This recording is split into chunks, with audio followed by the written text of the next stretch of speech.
சுபைக்குழுவில் இணைந்துள்ள ஆசிரியர்கள் அனைவருக்கும் வணக்கம்.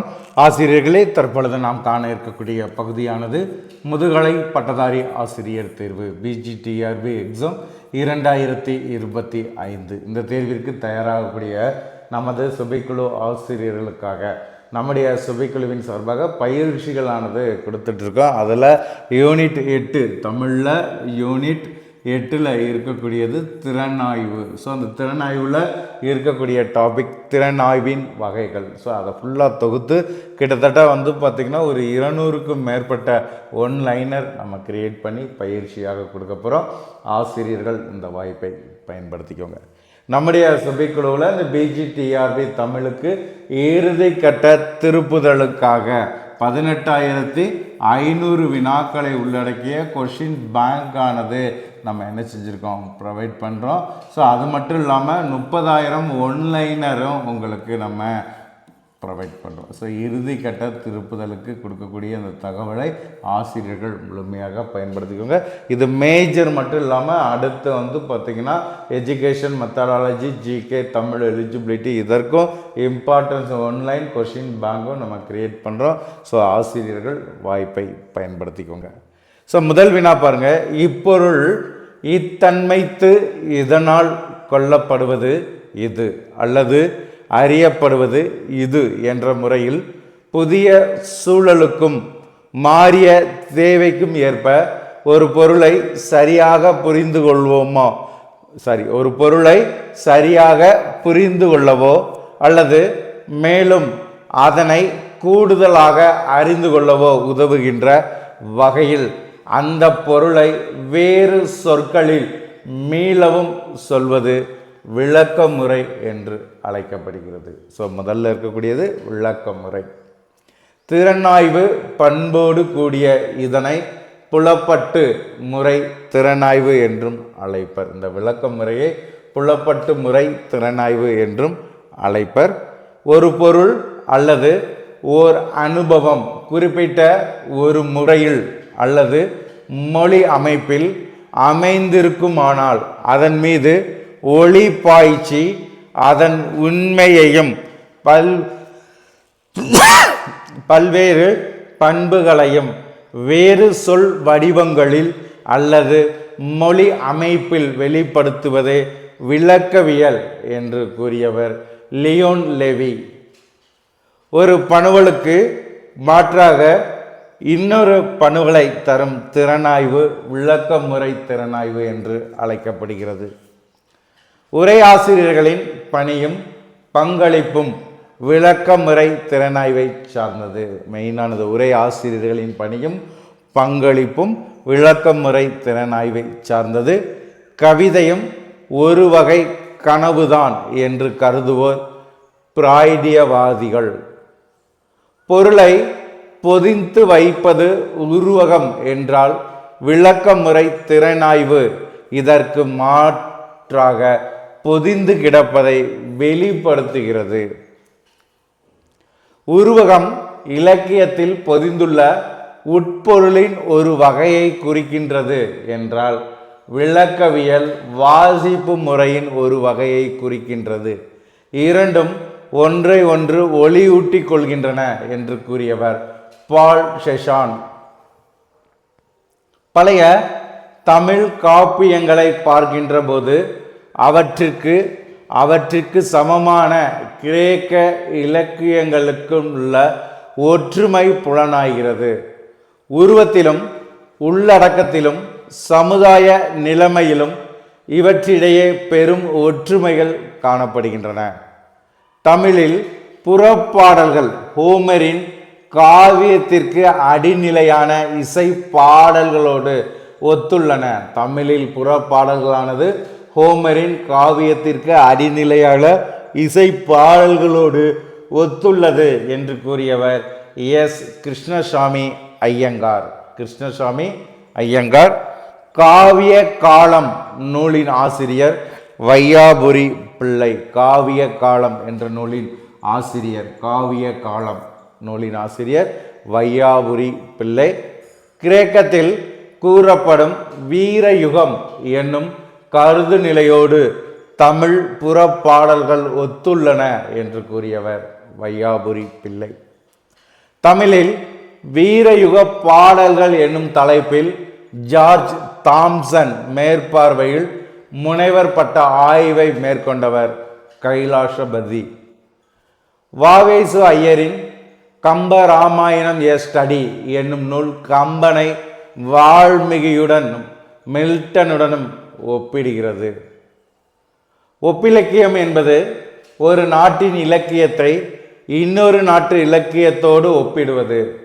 இலக்கியங்களுக்கு இடையேயான உறவுகளை ஒரு பக்கமும், சமுதாயவியல், தத்துவம் போன்ற பிற துறைகளை இன்னொரு பக்கமும் ஒப்பிட்டு கூறுவது H.H. ரீமார்க். இலக்கியத்திற்கும் இசை, ஓவியம், கூத்து போன்ற கலை வடிவங்களுக்கும் இடையிலான உறவுகளை கூறுவது ரீமார்க். அடுத்த முறையானது மதிப்பீட்டு முறை திறனாய்வு. மதிப்பீட்டு முறை திறனாய்வு கோட்பாட்டின் தூண்போல் விளங்குவது என்கிறார் ரிச்சர்ட்ஸ். மதிப்பீட்டு முறை என்பது திறனாய்வு கோட்பாட்டினுடைய தூண் என்று விளக்கப்படுவது ரிச்சர்ட்ஸால். மதிப்பீடு பற்றிய கணக்கிடும் தகவல். மதிப்பு பற்றி கணக்கிடும் தகவல் பரிமாற்றம் பற்றிய கணக்கிடும் திறனாய்வு கோட்பாட்டின் 2 தூண்கள் என்று கூறியவர் ரிச்சர்ட்ஸ். இந்த இருவகை தூண்களானது, 1 மதிப்பு பற்றிய கணக்கீடு, 2 தகவல் பரிமாற்ற கணக்கீடு. ரசனை முறை திறனாய்வு. இலக்கியத்தில் என்ன சொல்லப்பட்டிருக்கிறது என்பதை விட எப்படி சொல்லப்பட்டிருக்கிறது என்பதை பார்க்க வேண்டியது என்பது அழகியல் திறனாய்வினுடைய அடிப்படை. அழகியல் திறனாய்வினுடைய அடிப்படை. கவிக்கு விஷயமுள்ள உருவமே பிரதானம். இது டிகேசியின் அறிவிப்பு. கவி என்பது தானாக வரவேண்டிய வஸ்து என்று கூறியவர் டிகேசி. ரசனை முறை திறனாய்வின் இன்னொரு முக்கியமான பண்பு எது? ரசனை முறை திறனாய்வின் இன்னொரு முக்கியமான பண்பு கவிதை எளிமையாக இருக்க வேண்டும் என்பது. கவிதை எளிமையாக. ரசனை முறை திறனாய்வினுடைய இன்னொரு பண்பு கவிதை எளிய முறையில் இருக்க வேண்டும். கவிதை சுவையை யாருமே நினைத்த மாத்திரத்தில் பெற்றுவிட முடியாது என்று கூறியவர் முத்துசிவன். கவிதை எழுதுவது ஒரு கலையானால் கவிதை ரசிப்பதும் ஒரு கலையே என்று கூறியவர் முத்துசிவன். கவிதை சம்பந்தப்பட்ட மட்டிலும் என்ன என்பது விஷயமில்லை, எப்படி என்பதுதான் விசேஷமானது என்று கூறியவர் முத்துசிவன். மனித அனுபவத்தையே மனிதனுக்கு எடுத்து சொன்னாலும் அழகான பாஷையில், அழகான வடிவில் என்றென்றும் வாசித்தவனுடைய நெஞ்ச வீட்டில் உல்லாசமாக உலாவி திரியும்படி செய்யவல்ல ஆற்றல் கவிதைக்கு வாய்த்திருப்பதால் அதை நாம் பாராட்டுகிறோம் என்று கூறியவர் முத்துசிவன். பாட்டை வாசித்தால் எத்தனை சுகம், எத்தனை சுகம், சந்த ஒளியின் பெருமுழக்கம் செவி நிறைந்து மண்டுகிறது என்று கூறியவரும் அவரே. வெறும் பட்டவர்த்தமான உண்மைக்காகவா கவிதையை படிக்கிறோம்? அது வழங்குகின்ற மற்றற்ற இன்பத்திற்காக வேண்டியல்லவா படிக்கின்றோம் என்ற கூற்று முத்துசிவனுடையது. பாடல்களில் பயின்று வரும் சந்த விளையாட்டுக்களையும் ஓசையின் பங்கங்களையும் கவனித்தால் வாய் சலியாது, செவி சலியாது, மனமும் சலியாது என்று கூறுபவர் முத்துசிவன். கவிதையை அனுபவிக்கும் போது ஒன்றை ஒன்று ஒப்பிட்டு மாற்று உரைத்து எடை கட்டி சீர்தூக்கி பார்க்கக்கூடாது என்று கூறுபவரும் முத்துசிவன். அழகியல் கோட்பாட்டினுடைய முன்னோடி இம்மானுவேல் காண்ட். புலனின்பமும் அழகும் ஒன்றோடு ஒன்று இணைந்தவை என்று கூறுபவர் இம்மானுவேல் காண்ட். அழகு என்பது தற்செயலான மற்றும் தனிப்பட்ட புலன் இன்ப நுகர்ச்சிகளை விட மேன்மையானது என்று கூறுபவர் காண்ட். மனித அங்கீகாரத்தின் மீது உயர்வானதொரு உரிமை இதற்கு உண்டு என்று கூறுபவர் இம்மானுவேல் காண்ட்.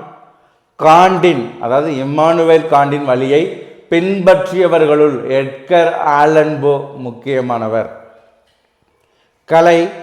கலைக்காகவே என்ற கருத்தை வலியுறுத்தியவர். இந்த எட்கர் ஆலன் போ கலைக்காகவே என்ற கருத்தினை வலியுறுத்தியவர். எடுத்துக்கொண்ட பொருளையும் பணுவலையும் குறை காணாமல் நிறைவுகளை மட்டுமே விதந்து பேசும் நிலை பாராட்டு முறை ஆகும். இந்த பாராட்டு முறை திறனாய்வுக்கு உதாரணம் தமிழ் இலக்கிய உரைகள். கவிராஜ பண்டிதர் ஜெகவீர பாண்டியனார், டிகேசி, ஏசி பால் நாடார், கம்பனடி பொடி, ஷா கணேசன், ப ஜீவானந்தம், எஸ் ராமகிருஷ்ணன், ஆசான்யா இவர்கள் பாராட்டு முறை திறனாய்வாளர்கள். எதனை போற்றுகிறோமோ அது வளரும் என்று கூறியவர் பாரதி.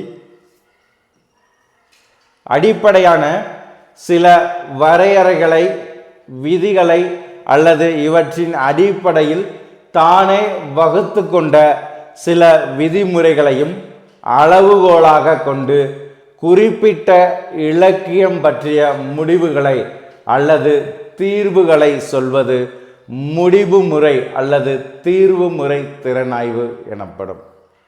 தண்டி அலங்காரம் கூறும் பெருங்காப்பியம், சிறுகாப்பியம், இலக்கணத்தை கொண்டு ஒரு காப்பியத்தின் அமைப்பை, பண்பை கணிப்பது முடிவு முறை திறனாய்வு ஆகும்.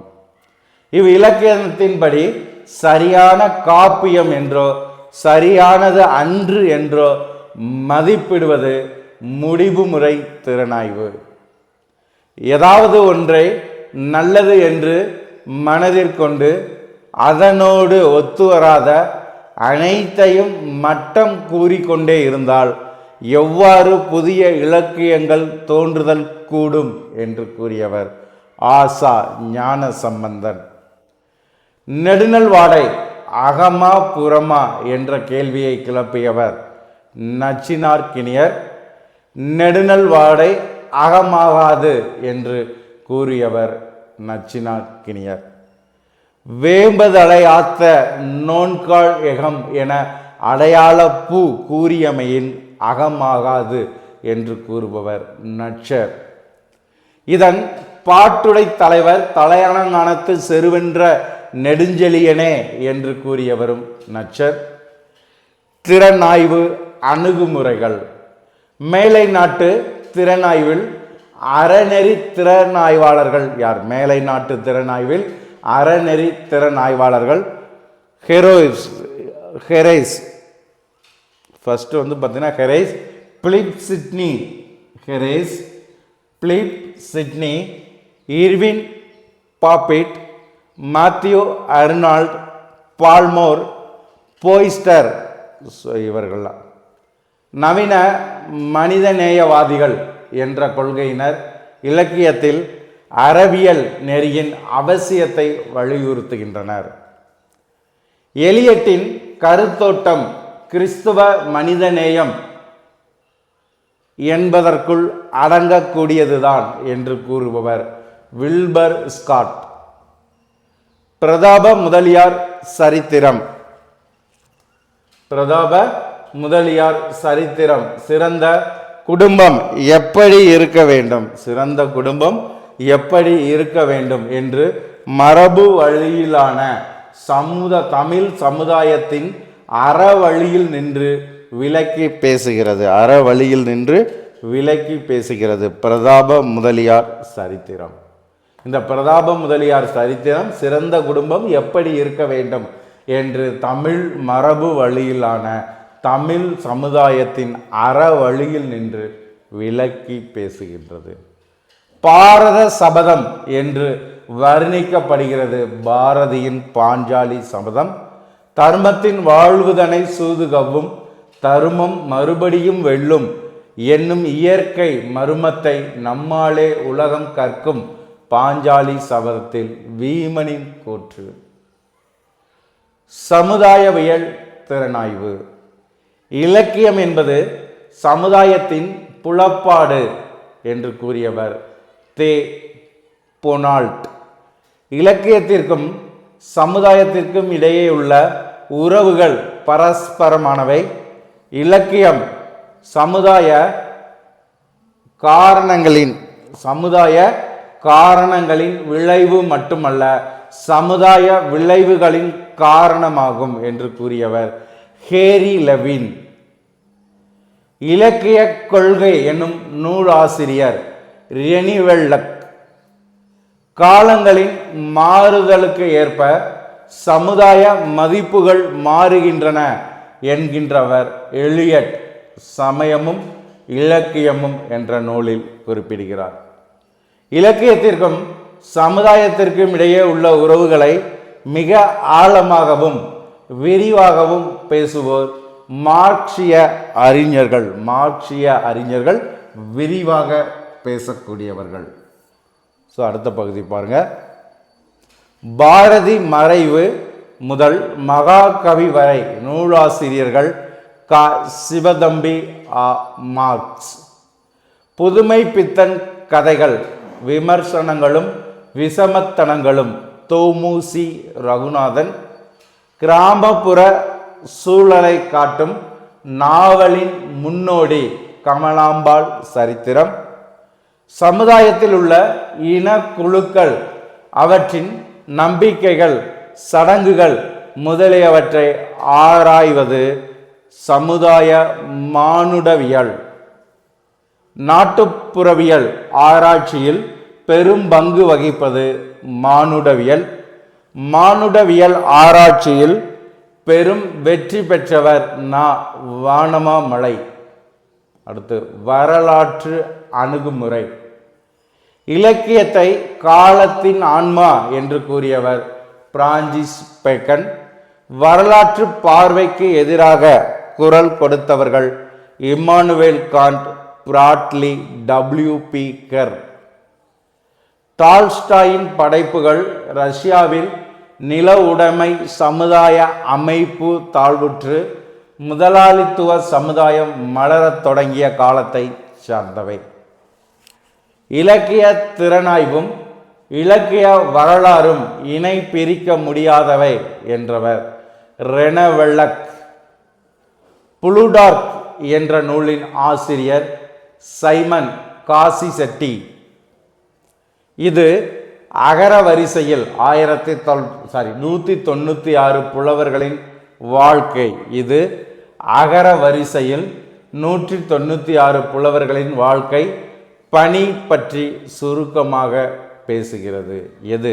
புளூடார்க் என்ற நூல். ஈழ அறிஞர் ஆ.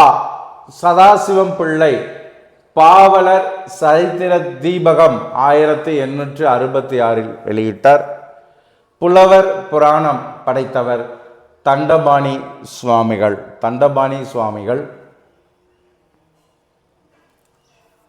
அடுத்த பகுதி பாருங்க. தமிழ் இலக்கிய வரலாற்றை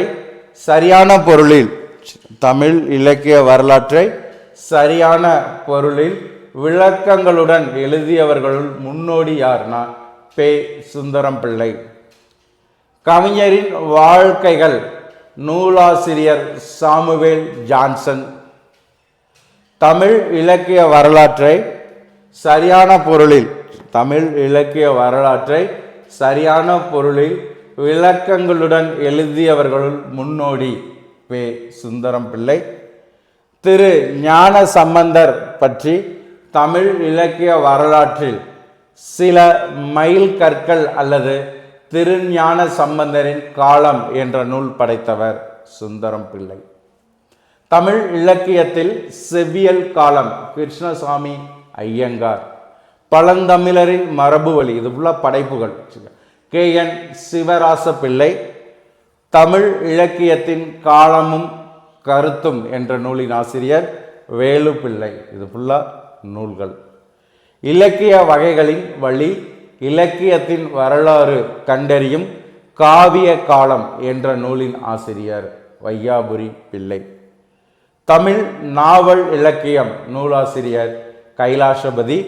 ஒரு நாட்டின் கவிதை வரலாறு என்பது அந்த நாட்டின் அரசியல் விஞ்ஞான வரலாற்றின் சாராம்சமே ஆகும் என்றவர் கார்லைன். இலக்கியம் என்பது காலங்கள் தோறும் காட்சி விளக்க குரலாக கேட்கும் ஒரு கூட்டு குரல் ஒளியே என்பவர் ரெனிவெல்லக். பிரெஞ்சு நாவலாசிரியரான பால் ஜாக்கின் எழுத்துக்கள் தொழில்முறை வரலாற்று அறிஞர்கள், பொருளாதாரவாதிகள், புள்ளி விவரவாதிகள் ஆகியவர்களை விட உண்மையாகவும் அற்புதமாகவும் பிரெஞ்சு வரலாற்றை தருகின்றன என்று கூறியவர் பிரடரிக் எங்கல்ஸ். சோழர் கால வரலாற்றை எழுதுவதற்கு முக்கிய சான்றுகளாக விளங்கக்கூடியவை மெய்கீர்த்திகளாகிய கல்வெட்டுக்கள். மிண்டிய மாயாவாத மென்னும் சண்ட மாருதம் சுழந்தடித்ததுவே திருவாசகத்தின் பகுதி. 1800 ஆண்டுகளுக்கு முற்பட்ட தமிழ் அறிஞர்கள் கனகசபை. பழந்தமிழரின் மரபு வழி சிவராச பிள்ளை. உளவியல் அணுகுமுறை. அடுத்தது உளவியல் அணுகுமுறை. சரியா?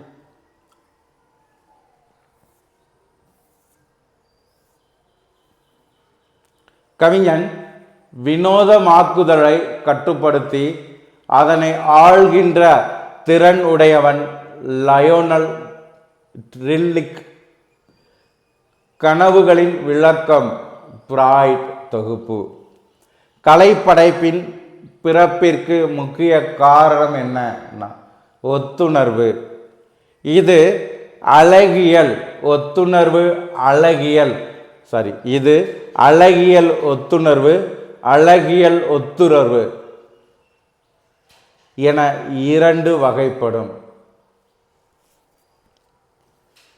புகழ் இலக்கியவாதிகளின் படைப்புகளுக்கு பின்னணியாக அவர்களது தனிப்பட்ட பாலியல் நிலையிலான வாழ்க்கை இருக்கிறது என்று கூறியவர் ஆல்பர்ட் மொர்டல். படைப்பாளி தன்னுடைய படைப்பில் எப்போதும் தன்னை அறியாமல் மறைவாக இருக்கவே செய்கிறான் என்றவர் Albert மொர்டல்.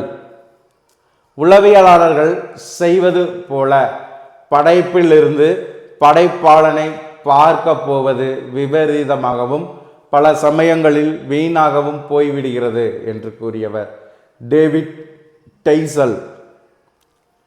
உள்ளதுமானது id, ego, super ego என்ற 3 அடுக்குகள் கொண்டது என்று கூறியவர். உள்ளமானது இட், ஈகோ, சூப்பர் ஈகோ என்ற 3 அடுக்குகளை கொண்டது என்று கூறியவர் ஃப்ராய்ட். மேலடுக்கில் இருப்பது நனவுடை மனம்.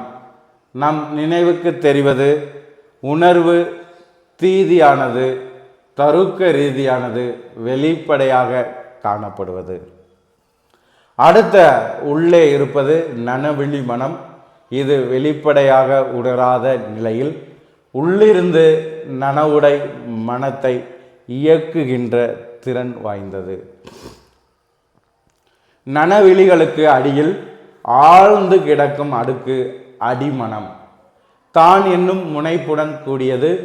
இது பாலியல் உணர்வுகளால் வடிவமைந்தது. கூட்டு நனவிழி மனம் என்ற கருத்தியலை முன்வைக்கின்றவர் குஸ்தவ் யுங். ஹாம்லெட்டின் செய்வதா இல்லையா என்ற தயக்கம் ஒடிபஸ் உணர்வுக்கு சான்று. ஒவ்வொரு ஆண்மகன் மனதிலும் பால பருவத்தில் தாய் மீதான பால் உணர்வு இச்சை இருக்கும் என்பதே ஒடிபஸ் மன உணர்வு. இதற்கு எதிரானது எலக்ட்ரா மன உணர்வு, மகளுக்கு தந்தையின் மீது ஏற்படும் பாலுணர்வு.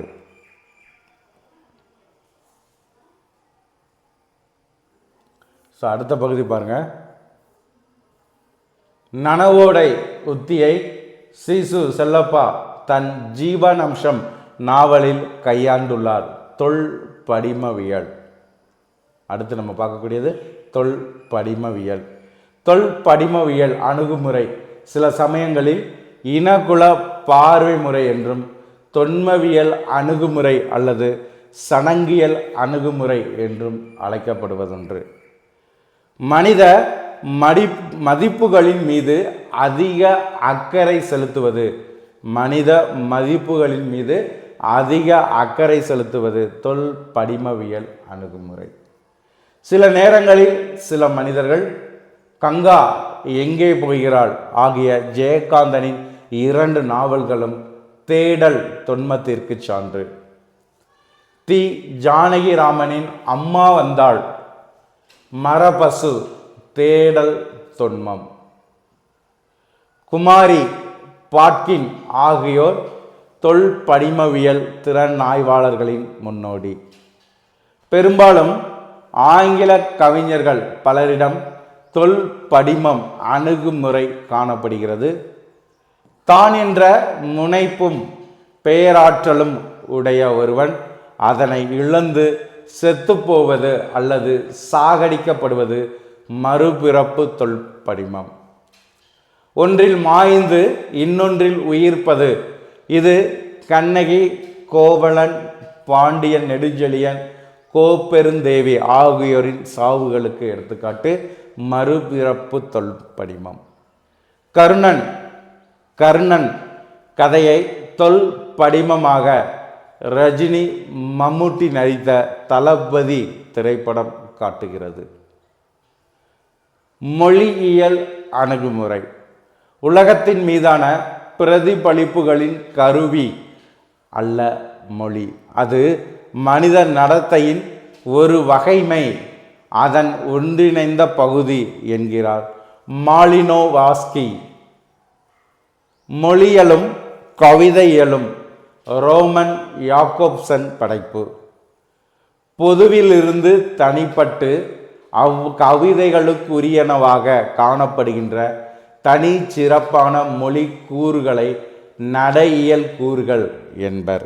நடையியல் கூறுகள் என்பர். அடுத்த பகுதி பாருங்க. சான்றாக கற்பினுக்கு அணியை கண்களால் கண்டேன். சான்றாக கற்பினும்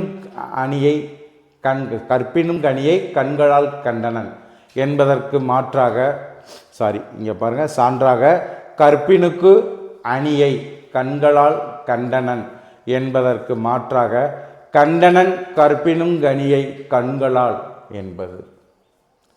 இயல்பான தொடர்நிலை அமைப்பிலிருந்து கவிதையின் நலன் மாற்றம் பெற்று வருவது கவிதை தொடர்நிலை மாற்றம் எனப்படும்.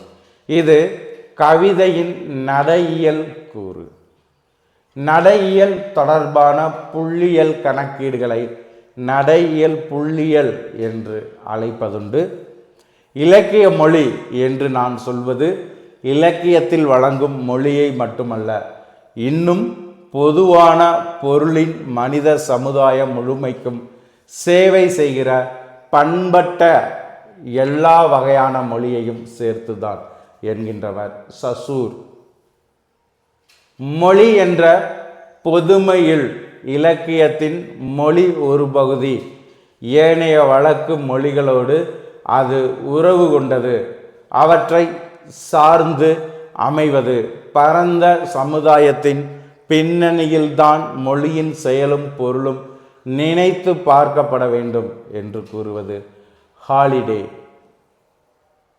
இலக்கிய மொழியும் அதன் அழகும் பற்றிய கொள்கையை இலக்கிய பகர்வின் பேச்சு நடப்பு கொள்கை என்பதா சுட்டுபவர் மாரி லூயி பிரதாத். அடுத்து உருவவியல் திறனாய்வு. ருஷ்யாவில் நடந்த புரட்சி காலத்தின் குழந்தை என்பவர் விக்டர் எர்கிலீவ். உருவவியலுக்கு சற்று முந்திய கொள்கையை குறியீட்டு கொள்கை என்பர். இந்த குறியீட்டு கொள்கையில் சமகாலத்தில் இருந்த இன்னொரு கொள்கை எதுனா வருங்காலத்துவம். அப்ப இந்த உருவவியல் கொள்கையாளர்கள் யார் யார்?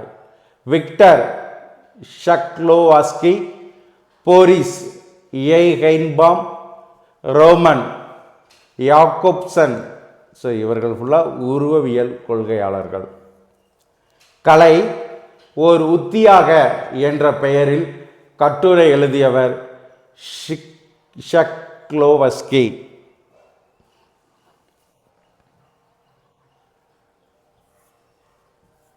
அடுத்த பகுதி பாருங்க. கலை என்பது அடிப்படையில் ஒரு உத்தி தான்.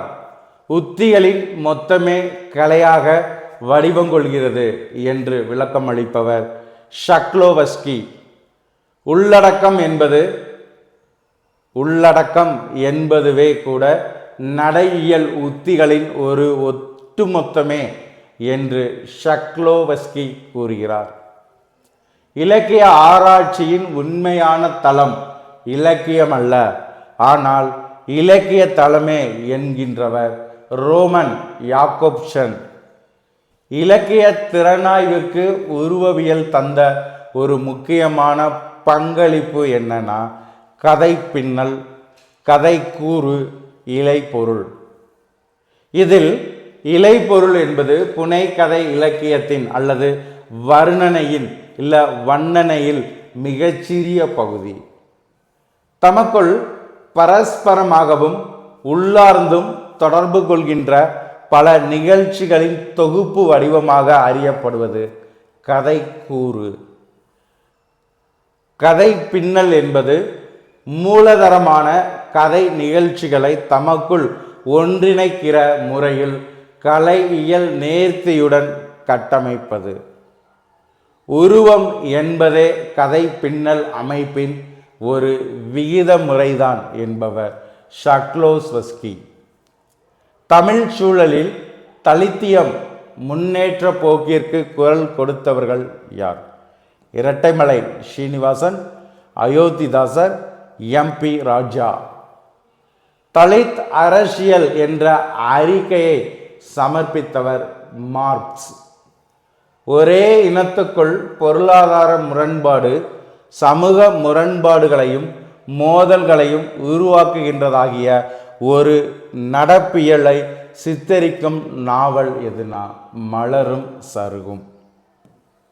ஜெயகாந்தனுடைய பகல் நேரத்து பாசஞ்சர் வண்டி என்ற படைப்பில் ஜெயகாந்தனுடைய பகல் நேரத்து பாசஞ்சர் வண்டி என்ற படைப்பில் யதார்த்தமானதாகவும் அனுதாபத்தோடும் அமைக்கப்பட்ட தலித் கதாபாத்திரம் என்னன்னா அம்மாசி கிழவன். தென் தமிழக பள்ளர் மக்களின் வாழ்நிலையை வரலாற்று நிலையில் விளக்கமாக பேசும் பூமணியின் படைப்பு அஞ்ஞாடி. அடுத்து பாருங்க, பெண்ணிய திறனாய்வு. பெண்ணிய வகையில் இரண்டாவது பாலினம் என்ற நூல் எழுதியவர் சைமோன் தே பவ்வோ. பெண்ணிய திறனாய்வின் பகுப்புகள் என்ன? பெண்ணிய திறனாய்வின் பகுப்புகள் பிரெஞ்சு பெண்ணிய திறனாய்வு, ஆங்கில பெண்ணிய திறனாய்வு, அமெரிக்க பெண்ணிய திறனாய்வு. இது ஃபுல்லாக பகுப்புகள். உளவியல் பகுப்பாய்வு முறையில் பெண்ணியத்தை விளக்கும் முறை பிரெஞ்சு பெண்ணிய திறனாய்வு ஆகும். உளவியல் பகுப்பாய்வில் பெண்ணியத்தை விளக்கக்கூடியது பிரெஞ்சு பெண்ணிய திறனாய்வு. மார்க்சிய ஒளியில் பெண்ணியத்தை விளக்கக்கூடியது ஆங்கில பெண்ணிய திறனாய்வு. பணுவலை மையமிட்டு அமைவது அமெரிக்க பெண்ணிய திறனாய்வு. ஸோ இதை மெயினாக பார்த்துக்கோங்க. ராஜம் கிருஷ்ணனின் கரிப்பு மணிகள் உப்பள தொழிலாளர்கள் பற்றியது. மருவும் அயல் புரடன் வரும் நேரம் காணாமல் உருகும் மனம்போல் என்னுள்ளம் மருகுவது எக்காலம் என்று கூறியவர் பத்திரகிரியார். கைப்படி நாயகன் தூங்கையிலே அவன் கையெடுத்து அப்புறந்தன்னில் அசையாமல் முன்வைத்து அயல் அளவில் ஒப்புடன் சென்று துயில் நீத்து பின்வந்து உறங்குவனை எப்படி நான் நம்புவேன் இறைவா கச்ச ஏகம்பனை என்கின்றவர் பட்டினத்தார். சுகிர்த ராணி, குட்டி ரேவதி, சல்மா, லீனா மணிமேகலை பெண்ணிய கவிஞர்கள். சுகிர்த ராணி கவிதைகளில் பெண்ணிய பண்புடன் தலித் முறையிலான நோக்கு நிலையும் உள்ளது. ஸோ அடுத்த முறை அறிவியல் வழி அணுகுமுறை. அறிவியல் வழி அணுகுமுறை.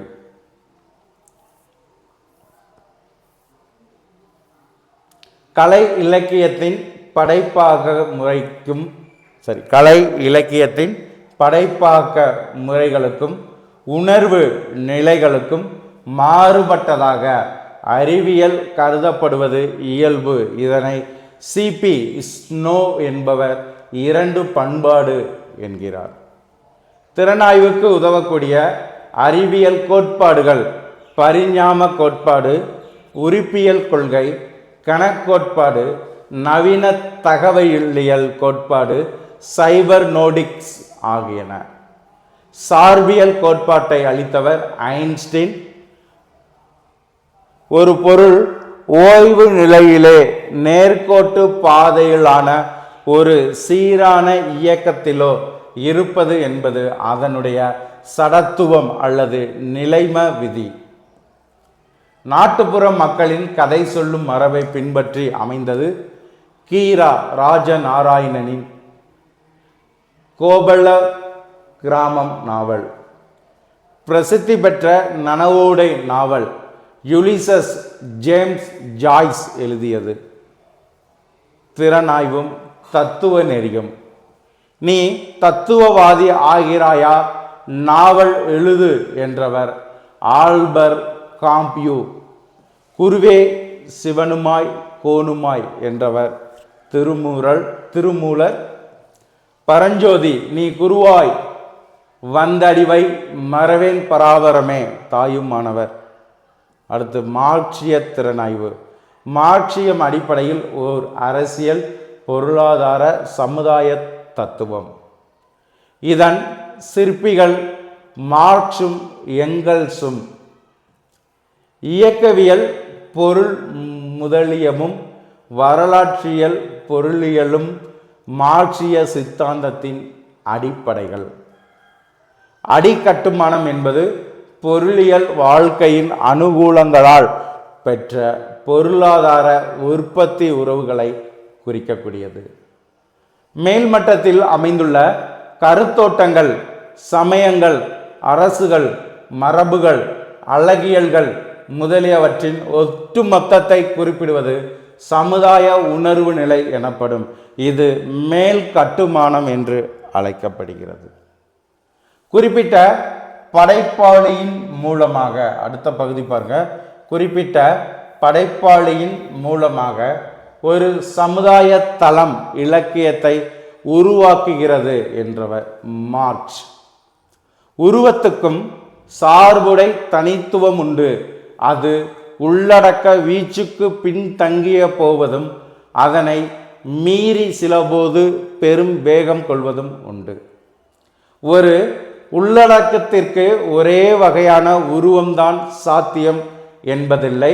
ஒத்த அல்லது சற்று வேறுபட்ட பல வடிவங்கள் இருக்கலாம் என்று கூறியவர் லெனின். சங்க காலத்தில் அகவற்பாக்களால் ஆன தனி பாடல்களின் வளர்ச்சி இருந்தது. சமூக எழுச்சி காலத்தில் அகவற்பா வடிவில் நெகிழ்ந்து காப்பியம் எழுச்சி பெற்றது. 9ஆம் நூற்றாண்டுகளுக்கு பின் தெய்வங்களை சுற்றி புராண கதைகளை உருவாக்கி அந்த சக்திகளை வியர்ந்து போற்றிய காலம் 9ஆம் நூற்றாண்டு. சற்று தாராளமும் விஷாலமும் கொண்ட விருத்தப்பா என்னும் புதிய வடிவம் விரிவான உள்ளடக்கத்திற்கு ஏற்ற வடிவமாக அமைந்தது. என்னுடைய நூல்கள் வேறு எப்படி இருந்தாலும் ஒரு சிறப்பு நிச்சயம் இவற்றிற்கு உண்டு. அவை கலை முழுமை பெற்றவை என்பதுதான் என்று கூறியவர் மார்க்ஸ். சமுதாய முரண்பாடுகளுக்கு வரலாற்று முறையிலான தீர்வுகளை எழுத்தாளன் தட்டிலே வைத்து தருவது போல மிக வெளிப்படுத்தி காட்ட வேண்டியதில்லை என்று கூறியவர் ஏங்கல்ஸ். தாந்தே, ஷேக்ஸ்பியர் கதை, பால் ஜாக் டிக்கன்ஸ், டால்ஸ்டாய் எழுத்துக்கள் யதார்த்தவியல் சித்தரிப்பு எனப்படுகிறது. தொழில்முறை அரசியல்வாதிகள், பிரசாரர்கள், ஒழுக்க கோட்பாட்டாளர்கள் ஆகிய அனைவரை விடவும் இவர்களின் எழுத்துக்கள் உலகிற்கு அரசியல் சமுதாய உண்மைகளை அதிகம் தந்துள்ளன என்று கூறியவர் மார்க்ஸ். பட்டணத்து பெண் நாவலாசிரியர் மார்க்ரெட் ஹார்கன்ஸ். யதார்த்தம் என்பது விஷயங்களின் உண்மையோடு வகை நிலையான சூழலமைகளில் வகை நிலையான பாத்திரங்களை மெய்மையாக மீட்டு உருவாக்கம் செய்வதாகும் என்று கூறியவர் ஏங்கல்ஸ். வரலாற்றியல் பொருள் முதல்வாதம் என்பது வரலாற்றியல் பொருள் முதல்வாதம் என்பது சமூக விஞ்ஞானம். சமூக விஞ்ஞானம் சமுதாய பொருளாதார வளர்ச்சி போக்குகளை கடந்து சில கலைகள் அமைந்துவிடக்கூடும் என்று கூறுபவர் மார்க்ஸ். ருசிய உருவியலிலிருந்து அமைப்பியல் என்பது தனியாக வளர்ந்தது என்றவர் ரெனே வல்லக். அமைப்பு என்பது ஸ்தூலமான கட்டுமானத்தை குறிக்கிறது. இந்த கட்டுமானத்தின் பண்புகளும் பரிணாமங்களும் ஏற்ப அதனுடைய உறுப்புகள் மாறக்கூடும் என்று கூறியவர் குஸ்தவம் ஸ்பெத். கவிதையை இனங்காட்டுவது படிமம் அல்ல, மொழியை பயன்படுத்துவதிலும் முறைப்படுத்துவதிலும் புதிய உத்திகளை கையாளுவதில்தான் கவிதை தன்னை இனங்காட்டுகிறது என்று கூறியவர் விக்டர் கோலவஸ்கி. விக்டர் கோலவஸ்கி. 100 நாட்டுப்புற தேவதை கதைகளை கொண்டு அவற்றின் பொதுவான பண்புகளின் வழியாக உள்கட்டுமானத்தை 31 முறை வரிசையாக கோர்வைப்படுத்தியவர் விளாடிமிர் பிராப். கலை படைப்பு என்பது கூறுகள் பலவற்றை ஒன்று கூட்டியது அல்ல, உரிய ஏற்புடைய அம்சங்கள் தம்முள் பிரிக்க முடியாத அளவிற்கு முழுமையாக ஒன்றில் உயிர்ப்புடன் ஒன்றி இருப்பதுவே என வரையறுத்தவர் பெர்ன்ஸ்டெயின். அடுத்து பாருங்க, அழகே செய்தி என்று சொன்னவர் லோத்மன். அமைப்பே அழகு, அமைப்பே செய்தி என்ற முறையில் பிரெஞ்சு அமைப்பு முன்மொழிந்தது.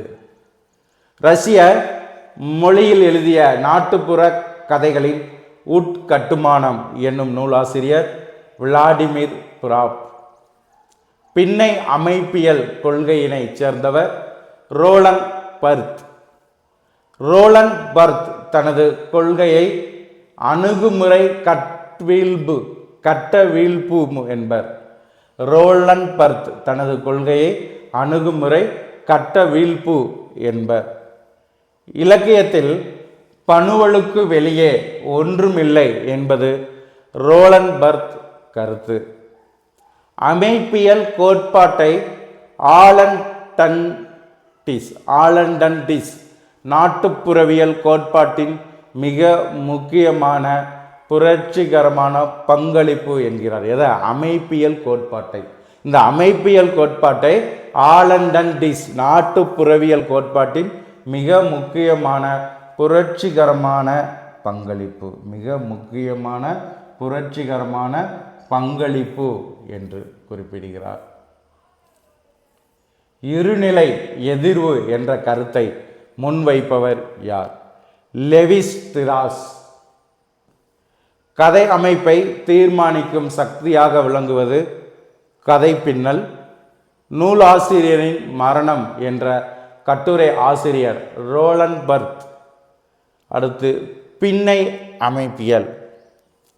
அமைப்பியலின் வளர்ச்சியாக, ஆனால் அதிலிருந்து மாறுபட்டும் முரண்பட்டும் தோன்றியது பின்னை அமைப்பியல். வரலாற்று சமுதாயவியல் அறிஞர் மிக்கேல் பூக்கோ சொல்லுக்கும் பொருளுக்கும் உள்ள உறவுகளில் உள்ள மாய்மைகளை விளக்குபவர் சசூர். கொள்கை என்பது அதே நேரத்தில் கொள்கை அல்லதாகவும் இருக்கிறது. கொள்கை என்பது அதே நேரத்தில் கொள்கை அல்லதாகவும் இருக்கிறது என்று கூறியவர் பால்டிமேன். ஜியோப்ரி ஹார்ட்மேன் கொள்கை என்பது இன்னொரு பணுவல் அவ்வளவுதான் என்கிறார். இன்னொரு பணுவல். கட்டவிழ்ப்பு என்பது கொள்கை அல்ல, சித்தாந்தம் என்பதன் கட்டுமானத்தை மறுக்கிறது அல்லது சிதைக்கிறது. பின்னை நவீனத்துவம். பூக்கோ முன்னிறுத்திய அதிகார மையங்கள் கூறுபடுத்துதல் என்ற கருத்தமைவு பின்னை நவீனத்தின் முக்கியமான பகுதி. கலாச்சாரம் பற்றிய சொல்லாடல் என்ற நூலாசிரியர் கிராம்சி. கலாச்சாரம் பற்றிய சொல்லாடல் என்ற நூலின் ஆசிரியர் கிராம்சி. பின்னை நவீனத்துவ கவிதைகளில் மையம் இருப்பதில்லை. பல குரல்களும் பல ஆளுமைகளும் ஒரே கவிதையில் வெளிப்படலாம். நிறுவப்பட்ட ஒரே அர்த்தம் என்பதற்கில்லை. அவரவர் வாசிப்பு பழக்கத்திற்கும் அனுபவ களத்திற்கும் ஏற்றாற்போல் அர்த்தம் வெவ்வேறாகலாம் என்று கூறியவர் பூர்ணச்சந்திரன். பூர்ணச்சந்திரன். பின்னை நவீனத்துவம் அதிகம் பேசும் ஒன்று கதையாடல். பெரும் கதையாடல் என்பது மையப்படுத்தப்பட்டது, மிக பலரால் அங்கீகரிக்கப்பட்டது, நிறுவத்தன்மை கொண்டது. லிண்டோ ஹட்சியோ. பின்னை நவீனத்துவம் மையப்படுத்தப்பட்ட முழுமைப்படுத்தப்பட்ட வரிசை முறைக்கும் இறுதி நிலைக்கும் உட்பட அமைப்புகளை எதிர்த்து கேள்வி கேட்கிறது என்றார். கூறுபவர் யாரு? லிண்டோ ஹட்சியோ. லிண்டோ ஹட்சியோ. சரியா? லிண்டோ ஹட்சியோ. ஒரு நாடு இன்னொரு நாட்டை அதனுடைய சமுதாய அரசியல் பொருளாதார பண்பாடுகளை தனக்கு கீழ் கொண்டு வந்து ஆதிக்கம் செலுத்துகின்ற போதுதான் அதனை காலனித்திய நிலை என்கிறோம். பின்னை காலனித்துவ சொல்லாடல்களில் முக்கியமான பங்கு பெற்ற இந்திய வம்சாவளியை சேர்ந்தவர்கள் யார்னா ஹோமி பாபா, காயத்ரி சக்கரவர்த்தி, ஸ்பைவாக், திபேஷ் சக்கரவர்த்தி முக்கியமானவர்கள். மறைமலை அடிகள் முல்லைப்பாட்டு ஆராய்ச்சி, பட்டினப்பாலை ஆராய்ச்சி படைப்புக்கு சொந்தக்காரர். வாவேசு ஐயர் கம்ப ராமாயண ரசனை சுகம் கம்ப ராமாயணத்தில் அதிகம் காணப்படுகிறது என்பது எனது கட்சி என்று கூறுபவர் வாவேசு ஐயர். ஸோ மொத்த இந்த பகுதியில் எடுத்துக்கிட்டிங்கன்னா கிட்டத்தட்ட 210 வினாக்கள் வரைக்கும் தொகுத்து கொடுத்துருக்கோம். ஒவ்வொரு ஆசிரியர்களும் இதை முழுமையாக பயன்படுத்திக்கோங்க. ஸோ இது போன்ற தகவலுக்கு ஒவ்வொரு நாளும் சுபிக்குழுவை முழுமையாக பயன்படுத்தி கொள்ளுங்கள். நன்றி நண்பர்களே.